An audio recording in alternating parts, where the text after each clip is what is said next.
Don't just live for tomorrow, or just live in yesterday. Just be glad for all you have that's in today. And though you've come through many obstacles. Hey everyone, Connie here, and welcome to my blind reaction to The Green Mile. So this is a donation reward for Venom0027. Thank you for the donation, Venom. And I know very little about this film. I know it's a Stephen King movie. And I know Michael Clarke Duncan is in it. I know that he's really well known for this performance. But that's about all I know. Like, I don't know what the actual movie's about. I don't know who else is in this. I don't know. I don't. Now, one thing you may notice, looking at this, you may notice the mic here. If you didn't see my other video, I got a new mic. It was something I decided, I kind of feel like I need this. Just, there's been some audio issues in some videos, and I feel like, especially Let's Plays like Deltarune and Celeste and stuff, have had some like parts where the audio just like drops for like a split second. And so I felt like this would be a good investment. It's for the channel, it's for everything like that. I know I'm trying to save up for a camera, but this is kind of important, and it wasn't even that much. I decided not to go for like something too expensive. Just get something that was well reviewed and stuff on Amazon, and just get something that could work for now. So I got this, and I tested it out and everything. I tinkered with it to try and get it. You might hear a little buzzing, and I apologize for that. I don't know how to get rid of that at the moment. I'm going to keep trying to see if I can. But I think I've got it probably the best I'm going to get it right now. If anyone has any tips or anything or any hints on how I could get rid of that, please feel free to let me know. But in the meantime, yeah. We're just going to go with it as is. It's a USB mic, so it's just plug and play, and it's just sitting here on my table. So yeah, pretty simple setup. But yeah, so Green Mile. Like I said, I know pretty much nothing about this, so there's not really much to talk about. This is a 3-hour-long movie, though. This is a pretty long movie. That's including credits and all, of course, but that's still pretty damn long. I've heard that this is kind of one of those big movies, though, like one of those really big ones that are just everybody kind of universally praises. At least I've never heard anyone say anything bad about this film. I'm sure there's probably someone out there who has. You could kind of say every movie has someone who will say something bad. But it's like I just never have seen or heard anyone actually say anything negative. So that's good, but as has been made very abundantly clear in the past, my opinions are not always the same as the majority. A lot of times I can end up disliking something that is more universally praised, and I could end up liking something that is more universally panned. I mean, I like the 2016 Suicide Squad. I like Batman v Superman. I like the, controversial as it is, the original theatrical cut of Justice League. Just using some superhero examples, I know, but I like those movies despite all three of them being kind of panned by critics and fans alike. I like them. I think they're good movies. Not just I like them despite their flaws. I genuinely think they're well-made movies that understand the characters even. But we're not going to get into an entire debate about all of that here. So yeah, I'm definitely interested to see what this is about just because of all the praise it gets. And maybe I'll love it, maybe I won't. It's kind of up in the air. You never know with me. But yeah. Hopefully this new mic is working really well. I hope you guys are like just enjoying the quality. From what I could tell, like my voice sounds much better. There's less of an echoey effect than with the uh, just the mic on my laptop that I had been using. But that buzzing is a little bit annoying, just a little bit. I don't know if it'll distract too much. You guys are gonna have to tell me that. And it's probably on a person by person basis. Some people will probably be able to ignore it more, and some people it might bother them a little more. I don't know. Um, you guys can let me know. You guys can tell me. But like I said, with the actual movie here, I'm just hoping it's enjoyable. I'm hoping that for a 3 hour movie, it keeps me invested the entire time. Because I'm one of those people who I believe movies should be longer. But I also think that if they are this much longer, that they have to keep you invested the entire time.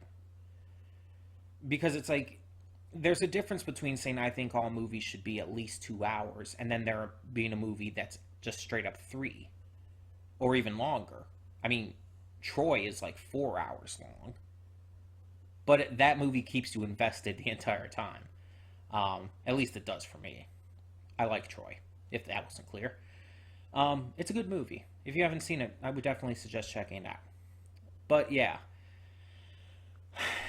I don't know what else to say. I'm just trying to kind of pad out for time, if I'm being completely honest.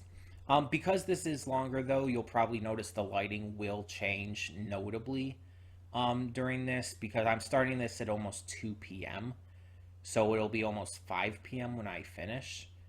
So it's just like the lighting will obviously have changed, both during the reaction and between here and then when I cut to the afterthoughts in this redirect. So I apologize if it ends up getting too cloudy or whatnot out there, if it gets too dark. I can't really help the weather.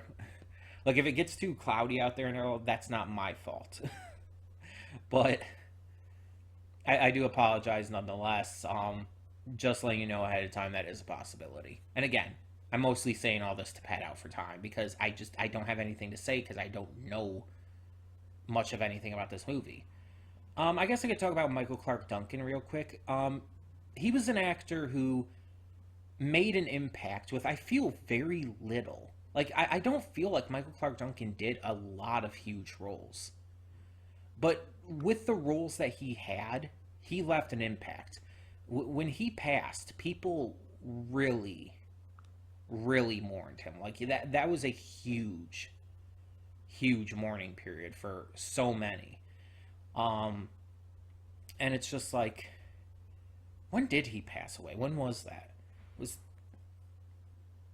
I could check real quick, but I don't even 100% remember exactly what I've seen him. I know I've seen him in other things. What didn't he play Kingpin in Daredevil? Or am I mistaken on that?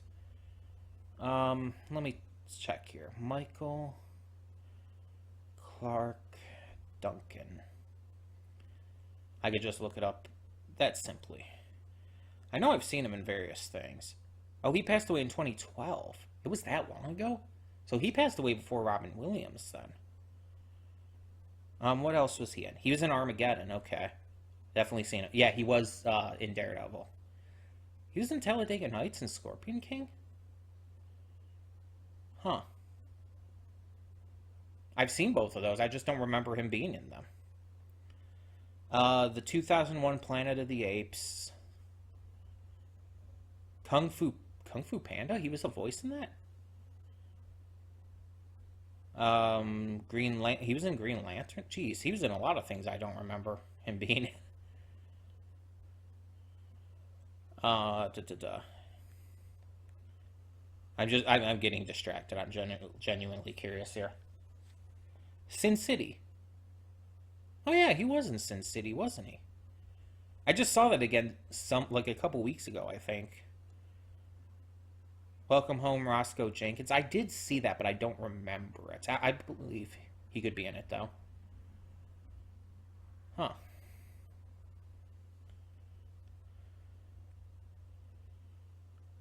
He's in an episode of The Fresh Prince of Bel-Air? Really? That's interesting. Proud Family? Teen Titans? Really?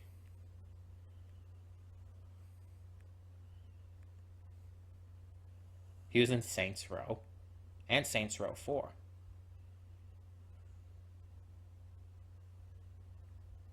Wait, hold on. What does it say about Saints Row 4?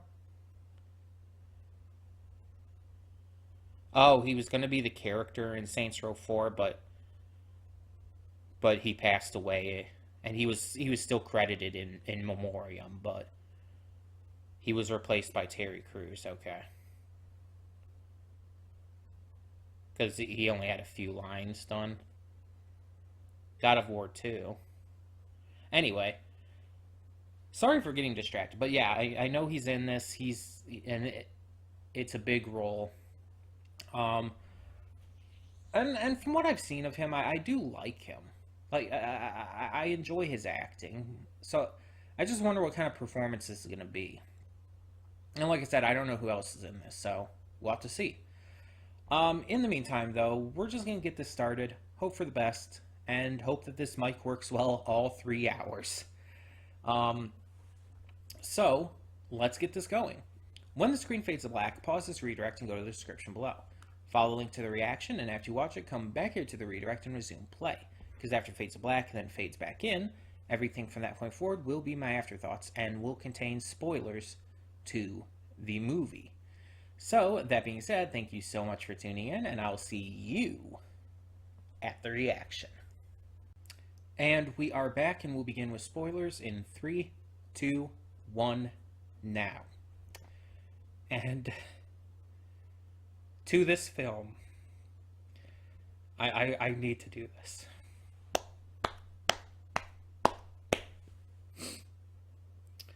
I would stand, but I'd have to move everything around. When I reacted to The Shawshank Redemption, I noted how it was even better than all the hype it gets.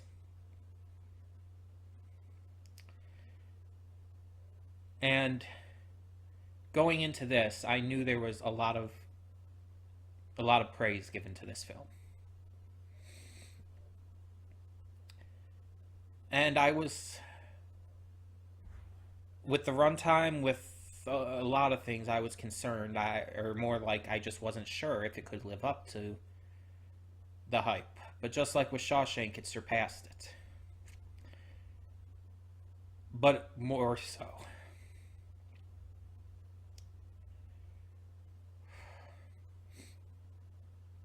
For a long time, for a very long time,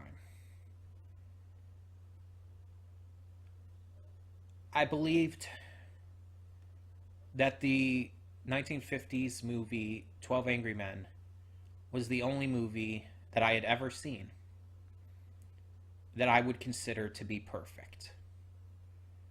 That I would consider to have no flaws and to be so perfectly good that in no way can it really be surpassed. I've finally seen another movie I consider perfect. I don't know if I can say that I like it necessarily better than 12 Angry Men. They're two very different movies.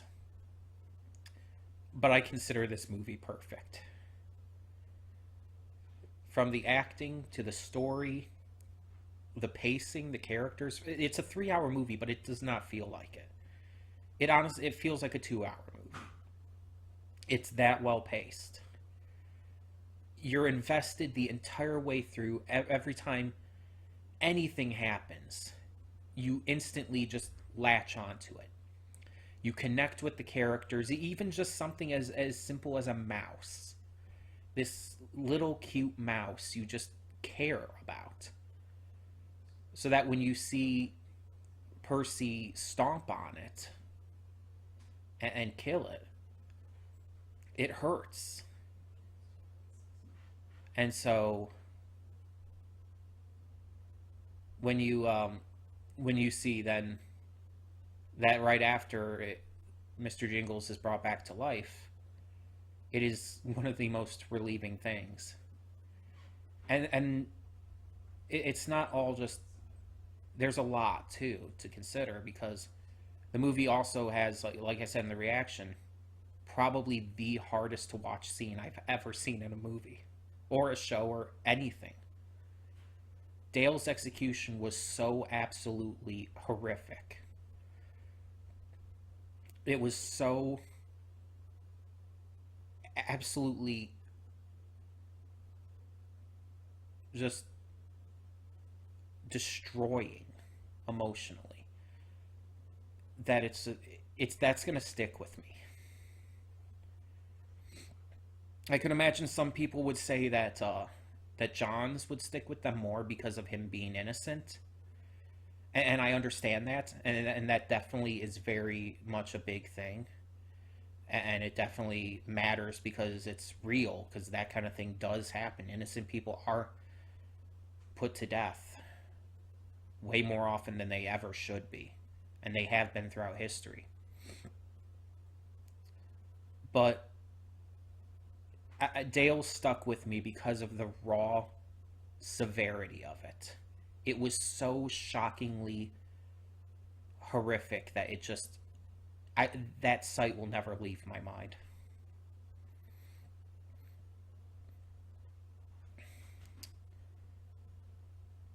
And the emotional pull of all of this, of all of just the characters, and again, how you grow attached to them, how you grow to care about them, how you grow to care about just the events happening. Every time you see John perform one of his miracles, it's so uplifting and so heartwarming. When you see him heal Mr. Jingles, when you see him heal the one guy's wife, and so on and so forth, it's just, it's so cool, it's so interesting, and it's like I would not have even begun to have guessed that there was going to be a supernatural element to this. It just did not cross my mind. And even as I was watching up until that point, it just didn't cross my mind that there would ever be a supernatural element to this. It just didn't seem like it was going to be that kind of movie. It seemed like it was going to be one steeped more in realism. But no, there was supernatural shit. And it was so perfectly interwoven in that while you're surprised at first, it eventually feels just like it just works. It's just part of it. It makes sense, and it actually, with how it's used, just makes the movie even better because of the utilization of it by the director and the writers and the cast. And getting to find out the truth of what John was accused of, getting to hear the entire story and find out, like, as the movie progressed, what actually happened, the one who was actually behind it. And it's like, I'm glad that they did that, because they could have easily left it like a mystery and just had it be to where Paul just believed that John didn't do it. But instead, they actually actively made sure we knew that he was innocent, which made it hurt more, yes, but... And then there's the big twist at the end, that John is 108, I think he said, and that Mr. Jingles is still alive, despite mice not having that long of a lifespan normally. All because John had transferred some of his powers, some of his miraculous powers into them. With Mr. Jingles accidentally, but purposefully with Paul. And I think that was a good twist to work with. I think it worked. And getting to see Mr. Jingles at the end again, it broke me, as you saw.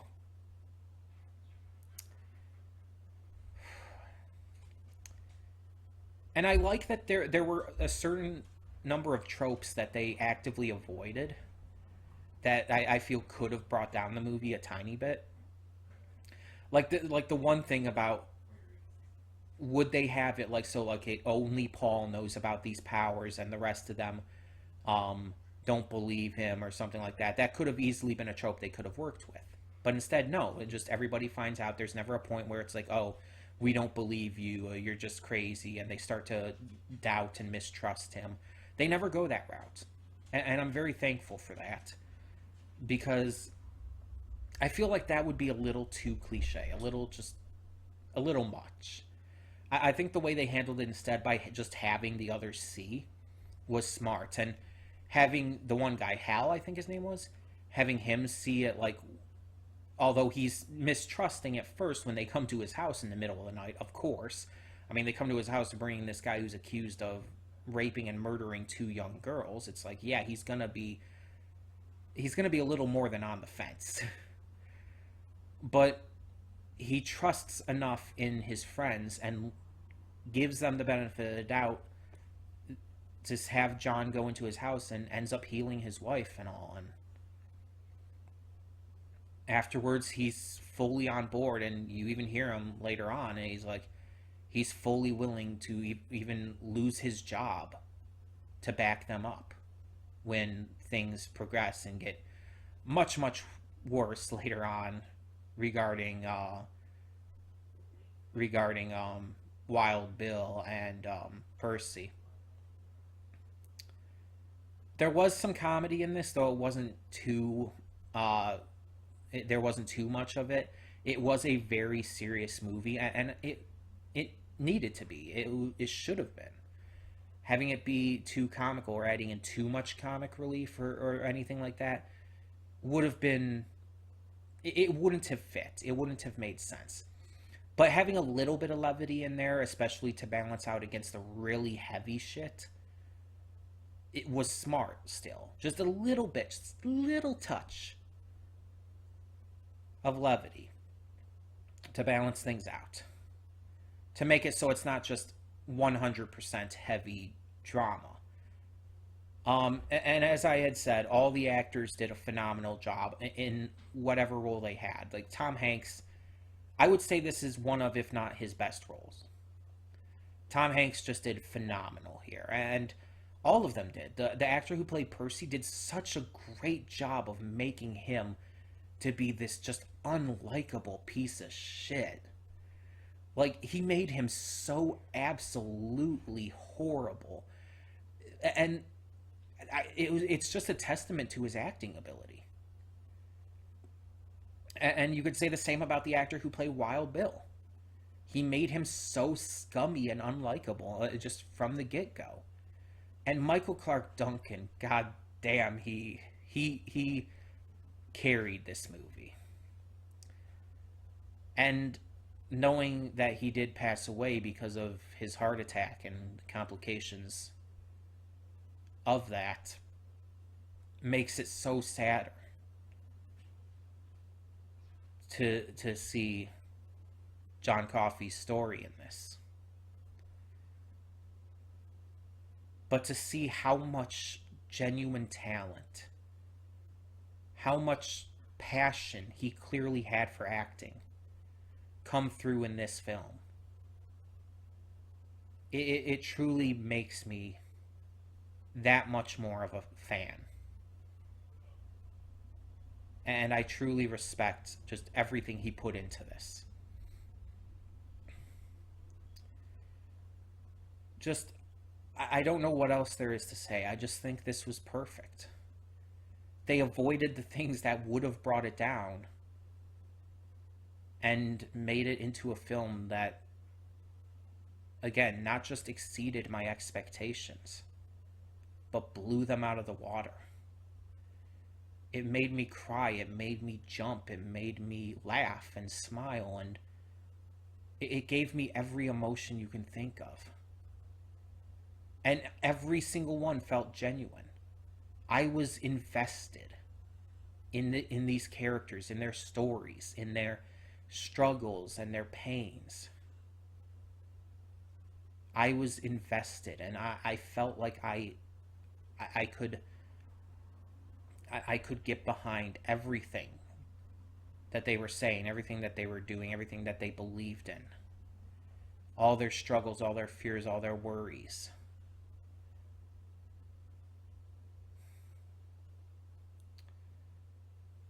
It just,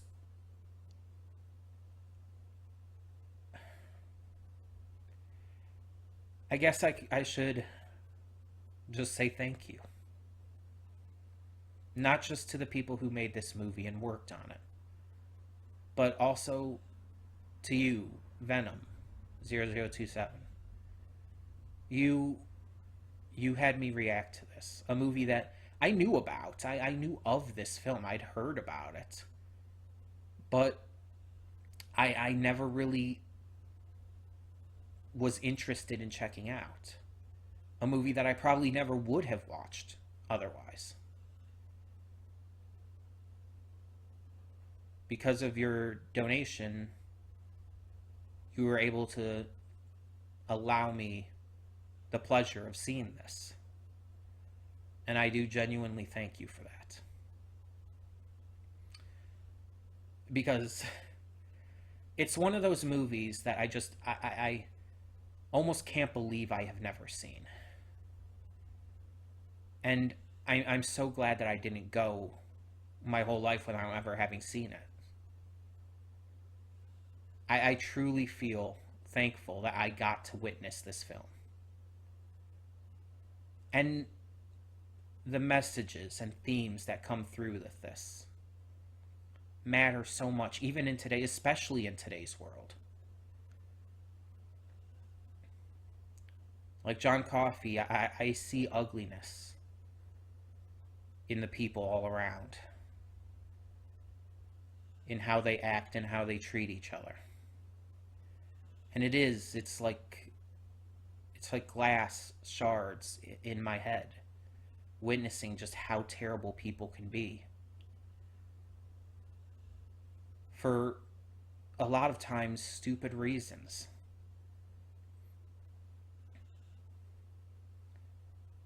And this movie tells us that we just need to be kind to each other. We need to spread love and care towards our fellow people, no matter who they are. That we shouldn't forgive people who have done terrible things, but we should always be willing to talk, not yell, and listen when we need to. And we need to make sure that we make the right decisions, no matter what that might be, to make this world a better place. So, I again thank you, Venom, for choosing this. And for everybody who watches and who just subscribes to the channel, thank you for continuing to support and to just enjoy my content. As amateurish as it may seem compared to other content creators on the platform and other platforms, it does mean a lot that you guys enjoy what I do so much.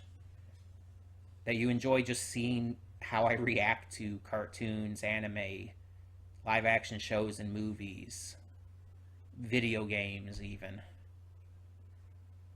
So thank you all.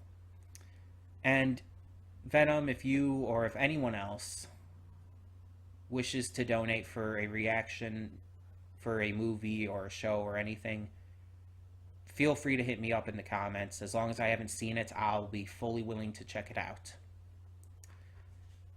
And any donation, no matter how small, no matter how big, always gets a guaranteed reaction. And it's all completely optional. It won't affect anything on the channel. You'll still get to see everything unrestricted. And I hope you enjoy everything that's to come with our weekly schedule, with more donation reward movies, and with the currently going Halloween special weekly movie reactions we're doing.